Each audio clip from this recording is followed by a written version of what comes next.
प्रकृत कर्मटा को आम बाछि पारुना ये मनटा सब चलचंचल हो तेणु जगन्नाथ दास कहउछंती केवल मन को जदि स्थिर करिवे केवल गोविंद ही स्थिर करिवे। तेणु आम कपाल जहाँ लेखा अच्छी ताही दिन भोग करिबा। तेणु ये मन को स्थिर कर, ये मन को स्थिर करने को हेले प्रभु पादरे लय रख।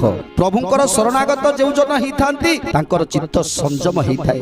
तेणु संयम हेले ही प्रभु को पाई पारि। तांको पाखरे सदा सर्वदा लय रखिबा दरकार। से कौन कहउछंती प्रति मुहूर्त रे बुझिबा दरकार, बुझी कर्म करिबा दरकार।